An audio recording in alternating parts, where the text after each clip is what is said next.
Olá pessoal, tudo bem? Hoje eu quero falar sobre um assunto que está bombando nas propagandas da televisão. Eu não sei se vocês repararam, mas logo que acabou o carnaval, a gente se deparou com uma propaganda na televisão falando de carnaval e falando exatamente que o carnaval tinha acabado.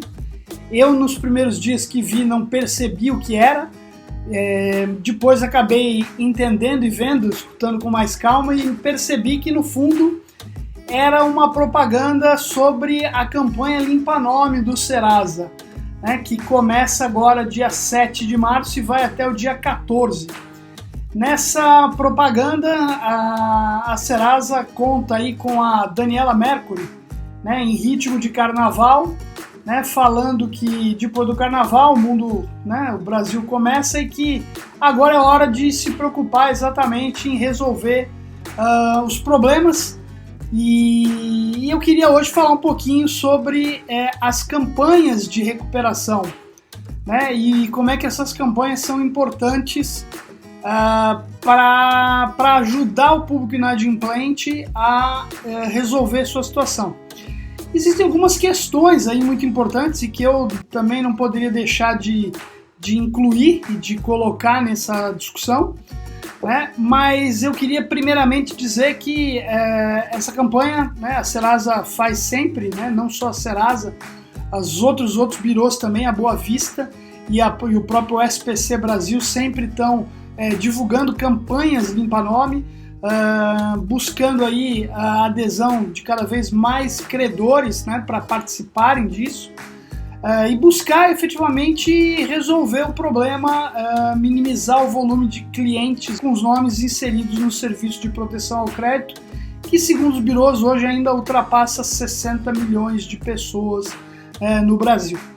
Essa campanha da Serasa, como eu disse, vai acontecer dos dias 7 a 14 de março, tanto pelo site da Serasa e também presencialmente, no caso em São Paulo, vai acontecer num lugar que tem uma capacidade de receber um volume de pessoas muito grande, lá na Arena Corinthians, então já é legal ser na Arena Corinthians, eu como bom corintiano, se bem que a Arena Corinthians nem muito bem ainda é do Corinthians, mas enfim, futebol à parte, piadas à parte, futebol à parte. É importante a gente falar um pouquinho sobre as campanhas efetivamente, Sempre que a gente tem uma campanha, que oferece descontos para a recuperação de inadimplentes, surge uma pergunta interessante, mas será que essa campanha não tem um efeito negativo no sentido de educar o consumidor que em algum momento que ele ficar inadimplente, em algum momento ele vai poder receber um desconto. Então ele não precisa pagar aquela dívida à vista, ele um dia vai receber um desconto. Eu, quando comecei lá em 2000, 2001, a fazer campanhas na época lá na empresa de telecomunicações que eu trabalhei, que tinha um grande apelo, inclusive em termos de mídia, quando a gente lançava uma campanha, a gente fazia isso geralmente na época no final de ano, e sempre que a gente tinha uma campanha dessa lançada, eu cheguei a dar várias entrevistas para canais de comunicação, rádio, jornais, onde a grande pergunta era exatamente essa: mas estou criando uma campanha aqui que eu estou dando descontos aí de 50%, essa da agora Limpa Nome fala até 98%. Isso não é um incentivo para que a pessoa fique inadimplente e aguarde esse momento? E eu nunca acreditei nisso, Primeiro ponto, de novo, pelo ponto que eu costumo sempre dizer, a gente tem que pensar e acreditar que a maior parte da população é a população de bem, não é a população que pega um dinheiro, que toma um serviço com a má intenção ou com a intenção de não pagar. Então esse acho que é o primeiro ponto que a gente tem que acreditar, e eu acredito muito nisso, que a grande maioria das pessoas que hoje estão com nomes incluídos no serviço de proteção são pessoas que tiveram algum problema, alguma dificuldade e que por isso não conseguem pagar a sua dívida atual. Esse é o primeiro aspecto, né? A questão da índole da população. A gente tem que acreditar que a maior parte da população tem boa índole, não ao contrário. Segundo ponto, né? É difícil acreditar, né, que uma pessoa que está com a sua vida ativa, com o seu trabalho, com os seus compromissos em andamento, ela vai pensar que ela vai pegar um empréstimo, que ela vai, por exemplo, vou dar um exemplo, eu vou tirar um telefone, fazer um plano de telefonia. Então eu vou tirar um plano de telefonia e eu não vou pagar. Então, com 15 dias eu já tenho o meu direito de fazer ligações suspenso. Com 30 dias eu também não recebo mais ligações. Com praticamente lá até 90 dias eu vou ter meu nome incluído no serviço de proteção ao crédito. Então, assim, eu nunca acreditei que alguém vá buscar alguma coisa, né, pedir um crédito, pedir um serviço, né, e aguardar para ter desconto, né, quando em algum momento esse credor oferecer esse desconto.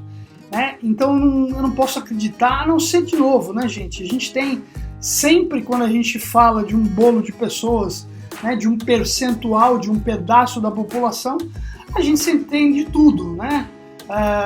Então, dentro de 100 pessoas, sem dúvida eu posso ter uma, duas, três que realmente tenham uma má intenção, que pegaram o empréstimo para não pagar, pegaram aquele serviço para não pagar. Mas acreditar que a pessoa, em sã consciência, ela vai pegar algum crédito, né, e pensar, em algum momento eu vou ter desconto, eu não acredito nisso. É óbvio que aí você tem a outra questão. Você tem pessoas que estão endividadas, né, e que no momento que ela, de repente, recebe um primeiro contato, ela, além dela não ter dinheiro, ela não ter condições de arcar com esse débito, ela também muitas vezes não recebe condições agradáveis, né, para que ela possa fazer o pagamento, a quitação dessa dívida. E aí sim, eu não tenho dúvida, muitas pessoas vão dizer o seguinte, bom, ok, nesse momento eu não posso pagar. Vai chegar uma hora que você vai vir para mim realmente com descontos, né, e aí é o momento que eu vou pagar. Então, a campanha em si, sem dúvida nenhuma, ela tem esse fator de criar na filosofia do cidadão inadimplente que em algum momento ele vai ter um desconto, né? E aí a questão então eu não faço mais campanhas? Não, eu não entendo que esse seja o caminho. O ponto principal, e que eu entendo que dentro desse pressuposto do cidadão ter uma boa índole, ser um cidadão de bem, o que eu deveria de repente tentar, num primeiro momento que eu entendi que aquele cidadão entrou e está passando por um problema, eu já tentar oferecer condições para que ele possa voltar a ser meu cliente. Então quer dizer que então com 30 dias, se o cara não me pagar, eu vou dar 98% de desconto? De maneira nenhuma, gente, não é isso que eu estou falando.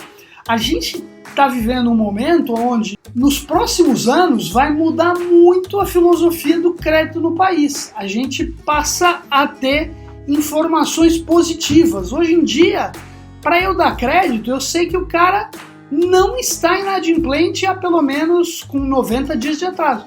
Mas se esse cliente está com 3, 5, 30, 40 dias de atraso, muitas vezes eu não sei.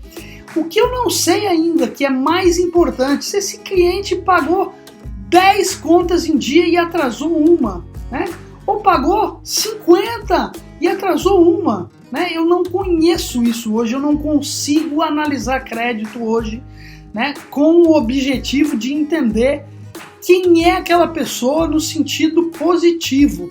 Eu só tenho informações negativas. Os scores de crédito hoje que estão disponíveis, muitas vezes a grande influência nele é do negativo, né? E não a influência do positivo, né? Então, quando eu dou crédito, esse já é o meu primeiro ponto, né? Será que eu estou dando crédito e esse cara, será que ele vai efetivamente conseguir pagar esse crédito? Né? Então não adianta eu pensar, eu vou dar crédito agora e aí depois a cobrança se vira. Não, eu preciso entender se esse crédito está bem concedido. Né? Muito dos problemas que acontecem na cobrança, e a cobrança, a inadimplência, ela tem causas, eu já falei isso em outros vídeos, né? Eu posso ter inadimplência natural, poxa, eu analisei o cara era um cara bem colocado, com um belíssimo emprego, e depois de 6 meses ele perdeu o emprego, né? Isso é um fator totalmente adverso e incomum, né? Não é aquilo que eu esperava. Poxa vida, essa é uma situação. Agora, se eu fui lá e eu tô querendo crédito, eu quero comprar de repente algo que não cabe no meu bolso, né? É a hora que eu tô dando crédito que eu tenho que ensinar o cliente a fazer a conta para ver se cabe no bolso. E aí eu queria falar exatamente de uma situação que eu vi em uma das reportagens, eu não me lembro onde foi, né? Mas quando o canal de televisão falava do Feirão Limpa Nome, eles arrumaram lá uma economista, né? E também, pelo amor de Deus, nada contra a economista, de maneira nenhuma, mas ela falou o seguinte, ela falou, não, então é importante que você, cidadão, antes de aderir a uma campanha dessa, entenda se aquele valor de parcela cabe no seu bolso, se aquilo cabe no seu orçamento.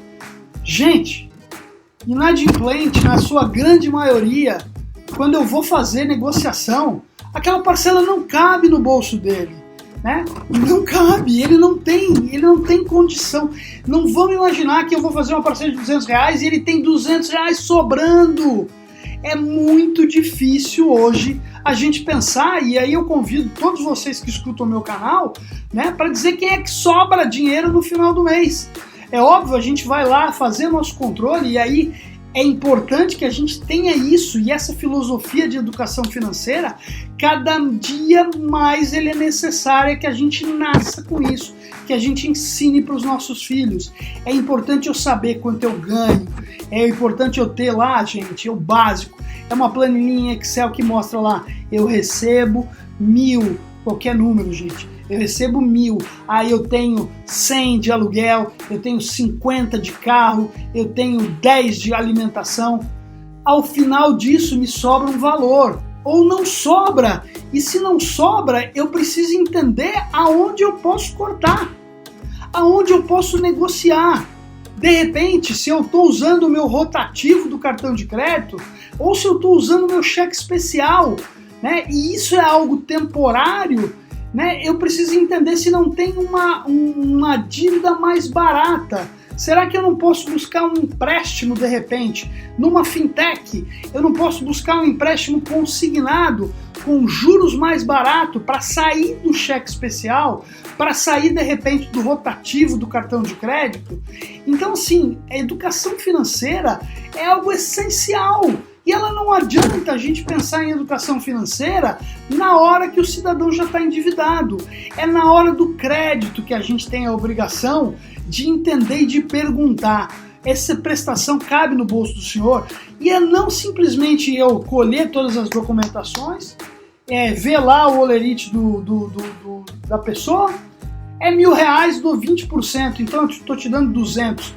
Eu não sei quanto ele tem de comprometimento, eu não pergunto para ele hoje, né? O crédito massificado, ele foi evoluindo, e à medida que essa evolução foi acontecendo, a velocidade das decisões ficou cada vez mais curta.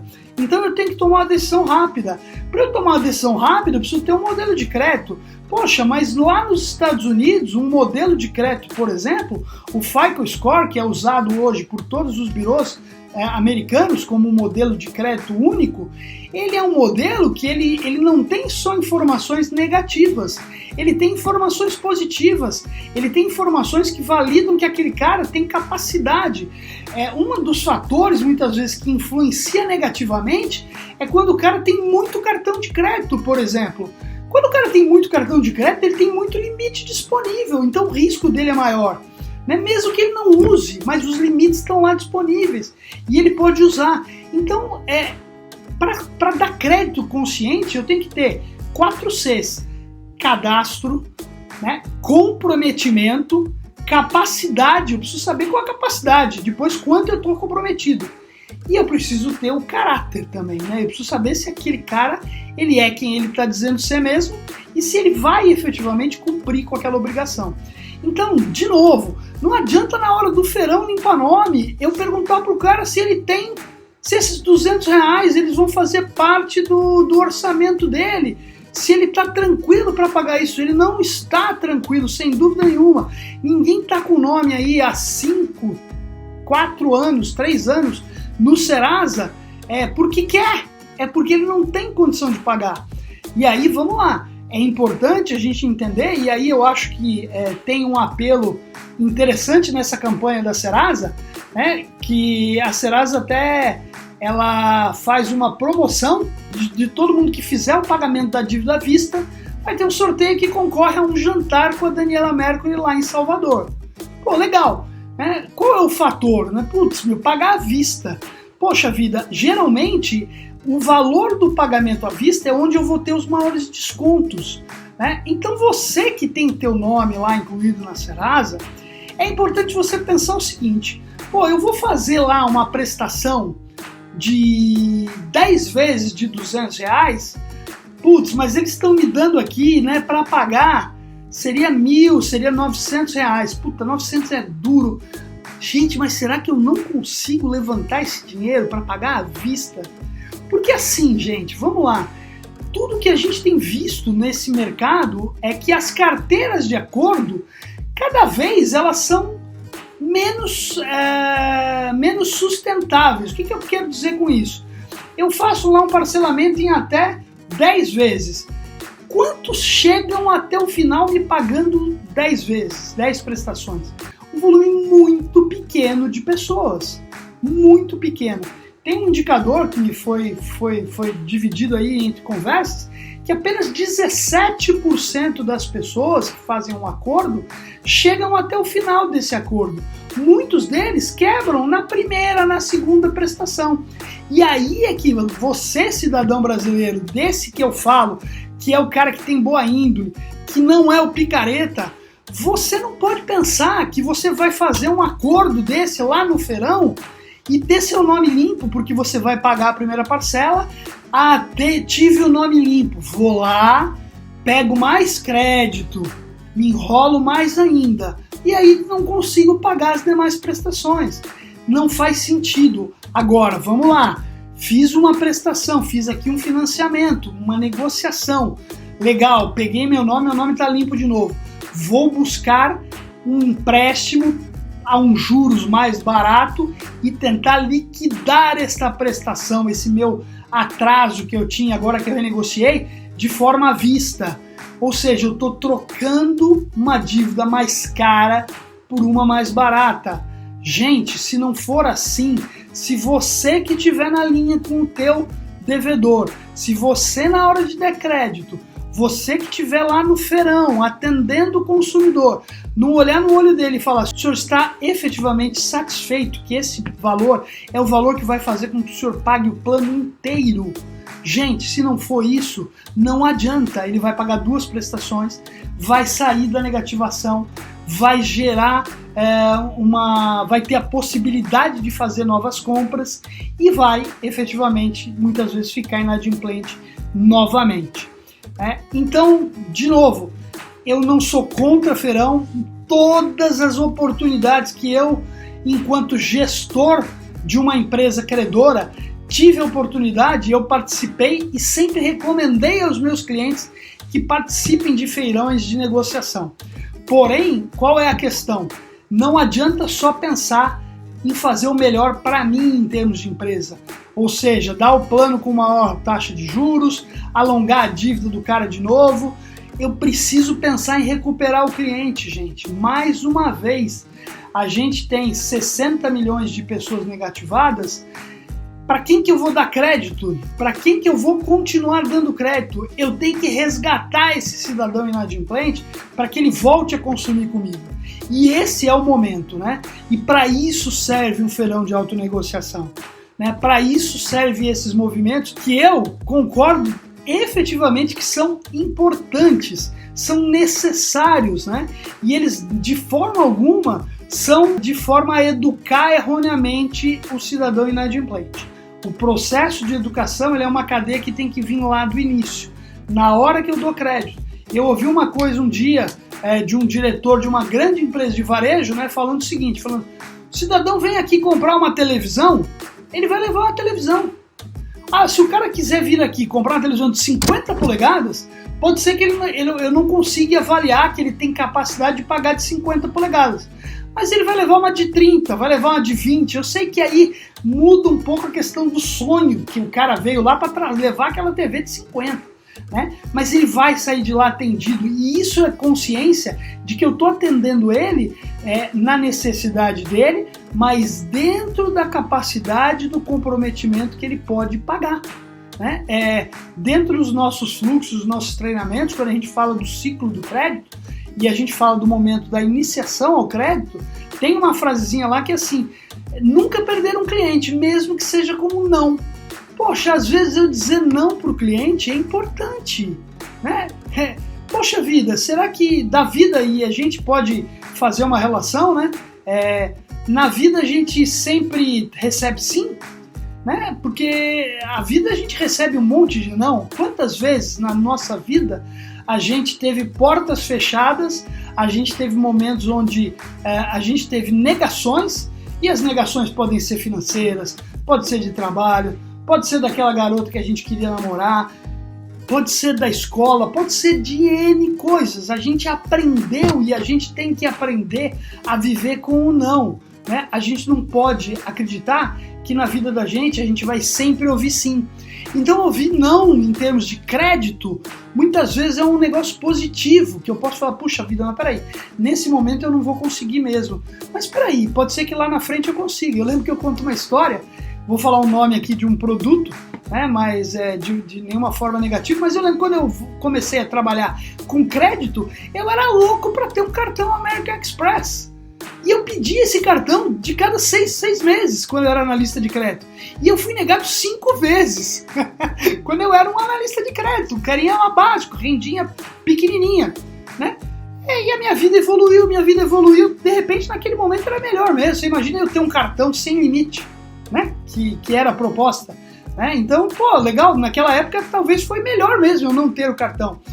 Hoje eu tenho outros produtos e eu já recebi inclusive propostas da American Express no passado, e naquele momento eu falei assim, não, agora eu tenho outros produtos, eu não quero, tal. Não é nem uma situação, agora eu não quero, né? Mas enfim, a gente recebe nãos, e às vezes nãos são importantes para que a gente tenha maturidade. A gente sabe que a distribuição de renda no país ainda é muito complexa, a gente ainda vive um nível de desemprego muito grande, um volume de pessoas negativadas, e de novo, né, feirões como esse são importantíssimos para trazer de volta o consumidor para que ele tenha exatamente o seu papel de consumir. Mas de novo, gente, não adianta pagar 1, 2 prestações para você buscar novo crédito. De novo, vamos resolver um problema para depois buscar mais crédito. Vamos liquidar uma dívida, vamos trocar dívidas mais caras por dívidas baratas. É assim que a gente vai se sustentando. E de novo, gente, é o básico do básico, mas nem todo mundo faz. Controlar suas receitas, suas entradas e controlar suas saídas. No final do mês tem que sobrar alguma coisa, ou pelo menos empatar. Se é um mês que eu fiquei devendo uma coisinha, se é um mês que eu fui lá e entrei num cheque especial, e hoje muitos bancos oferecem até 10 dias sem juros no cheque especial, exatamente para esse momento aí. Putz, eu passei um período onde eu estava descasado, mas legal, agora eu já vou receber. É importante o controle financeiro, é essencial a gente saber quanto a gente ganha e quanto a gente gasta, né? E de novo, gente, se eu tô com esse meu saldo negativo, eu preciso trabalhar ele, eu preciso entender aonde eu posso reduzir, eu preciso começar a abrir mão, eu preciso chamar a galera da minha casa e discutir que a situação não tá positiva e que a gente vai precisar abrir mão. Eu lembro que uma vez, conversando com um dono de um supermercado, ele me falava da crise, né? E eu falei para ele, e aí, como é que é a crise e tal? Ele falou, cara, eu tenho impacto, mas eu tenho um impacto um pouquinho diferente, né? O cara que compra arroz, ele compra, por exemplo, Tio João. Cara, ele vai continuar comprando arroz, mas enfim, ele vai trocar valores. Se eu tô comprando Tio João e eu não consigo mais pagar esse Tio João, eu vou continuar comendo arroz, mas eu vou ter que trocar. E isso tem que ser temporário. A gente tem que imaginar que determinados sacrifícios valem por um período para que a gente possa ter momentos melhores.